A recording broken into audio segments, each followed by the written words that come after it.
Everyone wants to be happy, but research has been showing that we have been very wrong about how to find happiness. Picture yourself as a container. We tend to think that if the container of self gets a little low on happiness, then of course we've got to fill it up.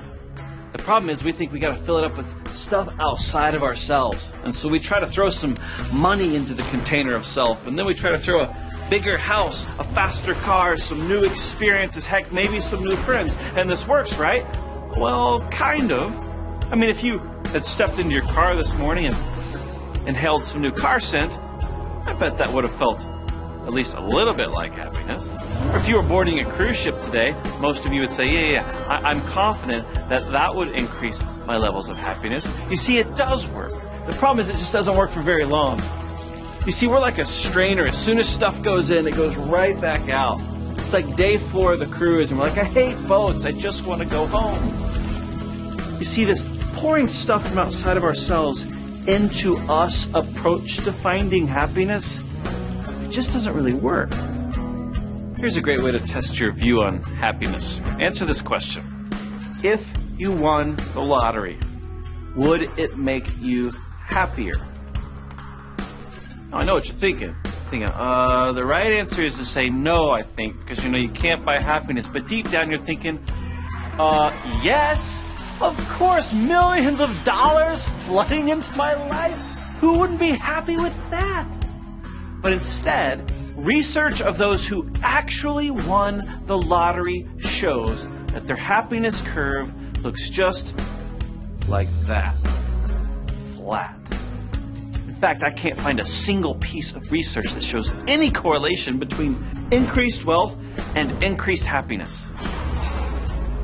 Let me introduce you to one psychologist. His name is Csikszentmihalyi. The toughest name to spell. I dare you to try it. Well, Csikszentmihalyi devoted his life to studying human happiness. And through his extensive studies, he found that the greatest moments of happiness for human beings come not when they are trying to pour stuff from the outside in, but actually when they are pouring from the inside out. Whenever a person was pouring themselves into an activity in which they had an area of expertise. Let me explain. Whenever a person engages in an activity at the apex of their skill level, and they're fully challenged in that moment, they would encounter a state that he labeled flow. Let me tell you about the first time I experienced flow. I was a college student, and me and my friends, we had gotten into rock climbing. And so for years, I've been climbing multiple days a week. And I loved climbing.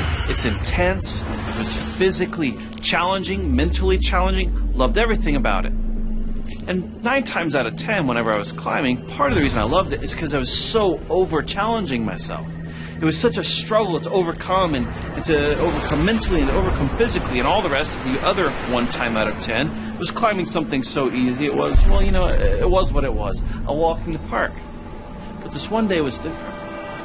I started working my way up this climb, and I noticed that unlike the normal attempt at climbing, I found myself just kind of almost moving effortlessly, placing the gear and clipping the rope and making my way up. And I don't know how else to describe this except for at some point it felt like all of time had stood still. Like I could have been doing this for hours and it just felt like a single moment. In fact, I forgot about everything that was happening in the world except for this one single activity. I was completely focused in, and it was an incredible experience. Later, I found out that that is called flow. According to Csikszentmihalyi, extreme adventure sports are one of the primary places where it's easy to observe flow, because that is where people are pushing their mind and their body to the limits of human capacity. But that's not the only place he found flow. In fact, he found flow in some composers, but not just any composers. Highly trained, highly skilled composers would tell him about moments in their life where they sat down to create something new, and it was almost like their hands were just moving effortlessly across the keyboard. They experienced almost an out-of-body experience as they watched themselves creating something new, one of the best experiences they ever had in their lives. He also found this in ice skaters. They would reflect on certain moments when they were gliding across the ice, having an almost trance-like utopic experience. So much happiness, so much peace in this one particular moment. And he would find this in CEOs and in snowboarders and in everything in between, that when someone who is highly gifted and highly skilled in some particular area, and they were able to engage in that activity at a high level, not to where it was too challenging. If it was too challenging, they would be scared. If it was under challenging, they would get bored or apathetic. But when challenge met skill level, they encountered what the psychologist Csikszentmihalyi calls flow. And in those moments, what he observed from a psychologist's perspective is that they temporarily forgot about themselves. Like they didn't even really know how they were feeling, if they were hungry, if they were tired. It was like the entire bandwidth of their human capacity was so focused on something outside of themselves, they were actually forgetting about themselves in that moment. And it was that moment that they would describe as the happiest, most ecstatic moment of their lives. A moment living completely beyond themselves. And if you think about it, this is just like normal life. I mean, we would all say that our happiest moments in life are moments when we're focusing outside of ourselves, when we're hanging out with people that we love, or when we're playing a sport or engaged in an activity or discovering or learning. Those are happy experiences. Conversely, the times that don't rank highest on people's happiness list is times when they're focused on themselves, looking in the mirror, soul-searching, navel-gazing, listening to their own heartbeat. Those aren't the happiest moments of life. Computer analysis was done on suicidal poets' writings. And what was found to be distinctive about their works is that they had a significant increased usage of the personal pronouns I, me, and my. You see, the problem with the typical approach to happiness is that it's very me-centric. It's all about what I need. The problem is that happiness isn't found by focusing on me at all. Instead, happiness is found when we completely forget about ourselves. That is when we encounter flow, according to Csikszentmihalyi. So now let me tell you about flow according to Christ. Christ came 2,000 years ago, and when he came, he said, I did not come to be served, but to serve. And he poured his life out for many.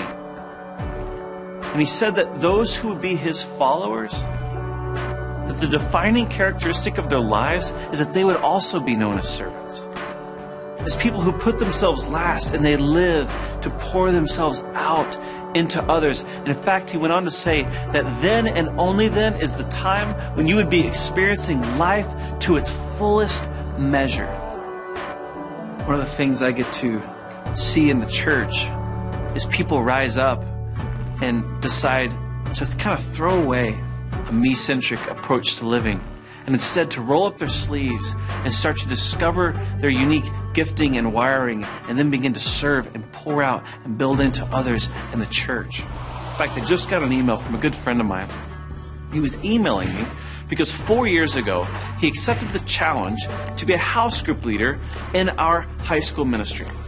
And although it took him rearranging his life and starting to give so many hours to pouring into these students, 4 years later, he was emailing me to thank me, because he was reflecting on the last 4 years and how God had used his contribution in order to pour into students. And they were reaching 4 times as many students in the high school that he was overseeing as the ministry was 4 years ago.